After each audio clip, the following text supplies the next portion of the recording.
नमस्कार दोस्तों, मैं विजयपाल शर्मा आज आपके लिए 11वीं कक्षा की हिंदी में अंतरा भाग 1 से पाठ ज्योतिबा फुले लेकर उपस्थित हूँ। इसकी लेखिका हैं सुधा अरोड़ा। पहले सुधा अरोड़ा जी का संक्षिप्त जीवन परिचय जान लेते हैं। सुधा अरोड़ा का जन्म लाहौर, पाकिस्तान में हुआ। इनकी उच्च शिक्षा कलकत्ता विश्वविद्यालय से हुई। इसी विश्वविद्यालय के 2 कॉलेजों में उन्होंने सन 1969 से 1971 तक अध्यापन कार्य किया। कथा साहित्य में सुधा अरोड़ा एक चर्चित नाम है। इनके कई कहानी संग्रह प्रकाशित हैं। बगैर तरासे हुए, युद्ध विराम, महानगर की भौतिकी, काला शुक्रवार, कांसे का गिलास तथा औरत की कहानी। इनकी कहानियाँ लगभग सभी भारतीय भाषाओं के अतिरिक्त कई विदेशी भाषाओं में अनुदित हैं। उन्होंने भारतीय महिला कलाकारों के आत्मकथ्यों के 2 संकलन दहलीज को लांघते हुए और पंखों की उड़ान तैयार किए हैं। लेखन के स्तर पर पत्र पत्रिकाओं में भी बराबर उनकी सक्रियता बनी हुई है। पाक्षिक सारिका में आम आदमी जिंदा सवाल और राष्ट्रीय दैनिक जनसत्ता में महिलाओं से जुड़े मुद्दों पर उनका साप्ताहिक स्तंभ वामा बहुचर्चित रहा। महिला संगठनों के सामाजिक कार्यों के प्रति उनकी सक्रियता और समर्थन जारी है। महिलाओं पर ही केंद्रित औरत की दुनिया बनाम दुनिया की औरत लेखों का संग्रह है।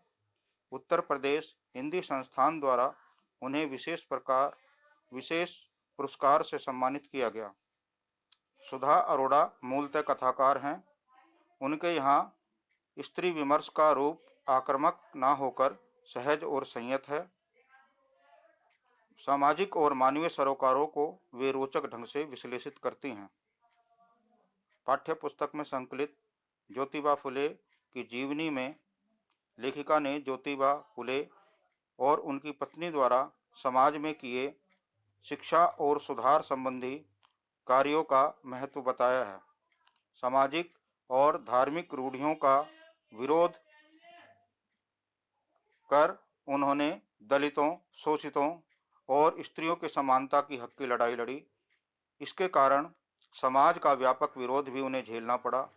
उस दौर की परिस्थितियों को ध्यान में रखते हुए उनका संघर्ष निर्णायक महत्व रखता है। अब पाठ की शुरुआत करते हैं। ज्योतिबा फुले। यह पाठ ज्योतिबा फुले में ज्योतिबा और उनकी पत्नी सावित्रीबाई फुले के प्रेरक जीवन चरित्र को दिखाया गया है। शिक्षा का सभी जाति, वर्ग, वर्ण पर समान अधिकार है, उसके लिए फुले दंपत्ति ने जो संघर्ष किया है, इस पाठ में यह बताने का प्रयास किया गया है। फुले दंपत्ति ने अछूतों, शोषितों, महिलाओं, विधवाओं आदि के उद्धार का प्रण लिया और उनके लिए संघर्ष भी किया। इन दोनों ने उस समय के प्रचलित सामाजिक विशेषताओं, रूढ़ियों का विरोध किया और समाज के निचले वर्ग के अधिकारों के लिए लड़ाई लड़ी। उन्होंने ब्राह्मणवादी और पूंजीवादी मानसिकता के विरुद्ध आवाज उठाई। उनका मानना था कि शिक्षा पर केवल उच्च वर्ग का ही एकाधिकार नहीं है। किसी एक वर्ग विशेष के लिए शिक्षा व्यवस्था हो वह किसी काम की नहीं है। उन्होंने शिक्षा पर सभी का हक है और शिक्षा ही समाज में सभी को समानता और शोषण से मुक्ति दिला सकती है, इस बात पर बल दिया। उनका मुख्य रूप से इस बात पर बल रहा है कि समाज में स्त्री व पुरुष बराबर हैं और पुरुषों की भांति ही स्त्रियों को भी शिक्षा प्राप्त करने का बराबर अधिकार है। इस बात के लिए दोनों दंपत्ति ने समाज से हटकर कार्य किया, जिसके कारण दोनों को समाज के तिरस्कार और विरोध को सहना पड़ा। यह पाठ उनके इसी संघर्ष, समाज सुधार के मार्ग में आने वाली बाधाओं और उससे लड़ने की कहानी बताता है। अब पाठ के स्मरणीय बिंदु। लेखिका द्वारा बहुत प्रसिद्ध समाज सुधारक ज्योतिबा फुले और उनकी पत्नी द्वारा शिक्षा और सामाजिक क्षेत्रों में किए गए कार्यों का वर्णन इस पाठ में किया गया है। किंतु सामाजिक विकास के आंदोलन के 5 प्रमुख लोगों में उनका नाम नहीं लिया जाता है, क्योंकि इन महापुरुषों की सूची बनाने वाले उच्च वर्ग के प्रतिनिधि थे। ज्योतिबा फुले ने पूंजीवादी पुरोहितवादी मानसिकता पर खुला हमला बोला, वर्ण, जाति और वर्ण व्यवस्था में निहित शोषण प्रक्रिया को एक दूसरे का पूरक बताया। गुलामगिरी, सेठकर या आचा सूड में विचारों का संकलन किया गया है। उनके मत में जिस परिवार में पिता बौद्ध, माता ईसाई, बेटी मुसलमान और बेटा सत्यधर्मी हो, वह परिवार ही आदर्श परिवार है। महात्मा ज्योतिबा फुले ने स्त्री शिक्षा पर बल देते हुए लिखा कि स्त्री शिक्षा के दरवाजे पुरुषों ने इसलिए बंद कर रखे हैं ताकि पुरुषों के समान वह स्वतंत्रता ना ले सकें। ज्योतिबा फुले ने स्त्री समानता को प्रतिष्ठित करने वाली नई विवाह विधि की रचना की। उन्होंने अपनी इस नई विवाह विधि से ब्राह्मण का स्थान ही हटा दिया। उन्होंने पुरुष प्रधान, संस्कृति समर्थक और स्त्री की गुलामीगिरी को सिद्ध करने वाले सारे मंत्र हटा दिए। उनके स्थान पर ऐसे मंत्र रखें जिसे वर वधु आसानी से समझ सकें। 1888 में ज्योतिबा फुले ने महात्मा की उपाधि को यह कहकर लेने से इनकार कर दिया कि इससे मेरे संघर्ष का कार्य बाधित होगा। उनकी कथनी और आचरण और व्यवहार में उतरती हुई दिखाई देती थी। स्त्री शिक्षा के समर्थक ज्योतिबा फुले ने सबसे पहले अपनी पत्नी को शिक्षित किया। उन्होंने मराठी, अंग्रेजी भाषा में अपनी पत्नी को पारंगत किया। सावित्रीबाई की पढ़ने में रुचि बचपन से ही थी। एक बार बचपन में लाट साहब ने उनको एक पुस्तक दी। घर पहुंचने पर पिता ने वह पुस्तक कूड़ेदान में फेंक दी। सावित्रीबाई ने उसे छिपाकर रख दिया और विवाह के बाद शिक्षित होने पर इस पुस्तक को पढ़ा। 14 जनवरी 1848 में भारत में पहली कन्या पाठशाला की स्थापना पुणे में हुई। निम्न वर्ग के बालिकाओं के लिए विद्यालय खोलने के लिए ज्योतिबा फुले और उनकी पत्नी सावित्रीबाई को बहुत सी बाधाओं और बहिष्कारों का सामना करना पड़ा। ज्योतिबा के धर्मभीरू पिता ने भी बहू और बेटे को घर से निकाल दिया। सावित्री को तरह तरह से अपमानित किया जाता था, पर उन्होंने 1840 से 1890 तक 50 वर्षों तक एक प्रण लेकर अपने मिशन को पूरा किया। उन्होंने मिशनरी महिलाओं की तरह किसानों और अछूतों की झुग्गी झोंपड़ियों में जाकर काम किया। वे दलितों और शोषितों के हक में खड़े हो गए। महात्मा फुले और सावित्रीबाई का अपने लक्ष्य के प्रति जीवन एक मिसाल बन गया। तो बच्चों, ये पाठ था ज्योतिबा फुले। अब इस पाठ के कुछ महत्वपूर्ण प्रश्नों की चर्चा हम करेंगे। सबसे पहले कुछ व्याख्या के लिए इसमें आपको अभ्यास करना है, जो पाठ में से ढूंढ के आप लिखेंगे।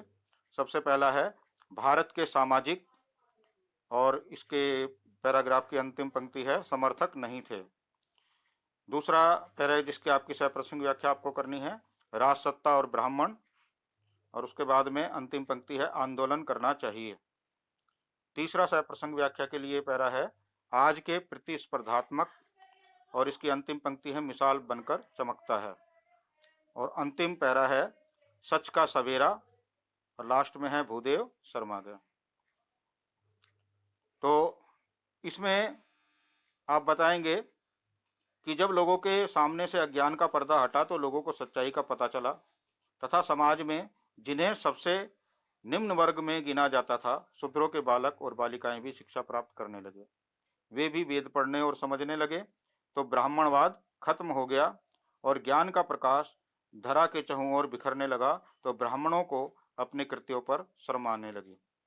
विशेष में आप बताएंगे कि इस पाठ में ज्योतिबा के साहसपूर्ण कार्यों का उल्लेख किया गया है। पाठ की भाषा सरल और सुबोध है। समाज की कुरीतियों पर प्रहार किया गया है, और अंतिम पॉइंट है पूंजीवाद और ब्राह्मणवाद का विरोध किया गया है।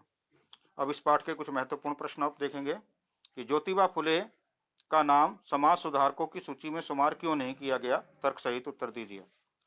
तो इसमें उत्तर में आप बताएंगे कि भारत के प्रसिद्ध समाज सुधारकों की सूची में ज्योतिबा फुले का नाम शामिल नहीं किया गया, इसके कई मुख्य कारण थे। पहला कारण है कि इस सूची को बनाने वाले लोग समाज के उच्च संभ्रांत वर्ग व ब्राह्मणवादी मानसिकता व उनके अधिकारों के समर्थक थे और वे स्वयं समाज के इसी वर्ग से संबंधित थे।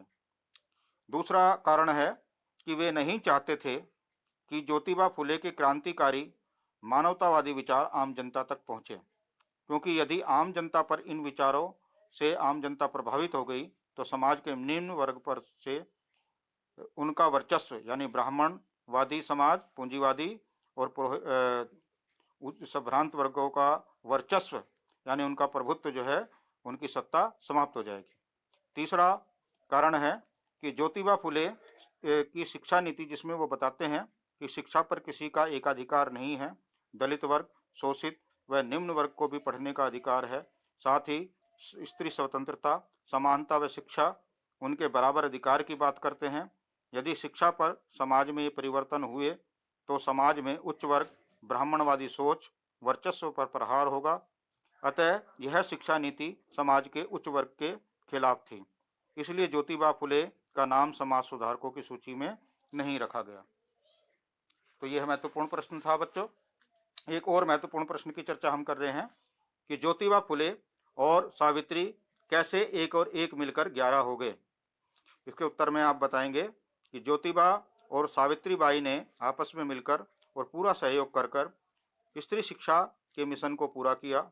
वे मिलकर किसानों और अछूतों की झुग्गी झोंपड़ियों में जाकर लड़कियों को पाठशाला भेजने का आग्रह करते थे। लोग उनके काम में तरह तरह की बाधाएं डालते थे, लांछन लगाते थे, अपमानित करते थे। उनकी बदनामी भी हुई, लेकिन वे लगातार वर्षों तक एकजुट होकर काम करते रहे। उन दोनों के मिलकर काम करने से सामाजिक परिवर्तन की राह और आसान हो गई। इसलिए दोनों के संयुक्त प्रयास एक और एक मिलकर 11 हो गए, जिसके कारण उन्हें अपने मिशन में सफलता भी मिली। कुछ और विचारणीय और महत्वपूर्ण प्रश्न हैं, इसको आप सभी कॉपी में भी करेंगे। पहला प्रश्न है, शोषण व्यवस्था ने क्या क्या षड्यंत्र रचे और क्यों। दूसरा प्रश्न है, आदर्श परिवार की परिकल्पना क्या थी, स्पष्ट कीजिए। तीसरा है, उनका दाम्पत्य जीवन किस प्रकार आधुनिक दंपतियों को प्रेरणा देता है। चौथा प्रश्न है, ज्योतिबा फुले स्त्री पुरुष के बीच किस प्रकार के संबंध चाहते थे। पांचवा प्रश्न है, सावित्री बाई के जीवन में क्रांतिकारी परिवर्तन किस प्रकार आए। छठा प्रश्न है, अस्पृश्य जातियों के विषय में उनके द्वारा किए क्या क्या उत्थान कार्य थे। सातवां प्रश्न है, ज्योतिबा फुले ने किस प्रकार के सर्वांगीण समाज की कल्पना की थी। आठवां महत्वपूर्ण प्रश्न है, सावित्री बाई और महात्मा फुले द्वारा समाज हित में किए गए कार्यों को स्पष्ट करें। तो बच्चों, ये आज का पाठ था। आशा है आप सभी ने ध्यान से सुना होगा और सभी इस पाठ के सभी प्रश्नों को, महत्वपूर्ण प्रश्नों को करेंगे। आपका दिन शुभ हो।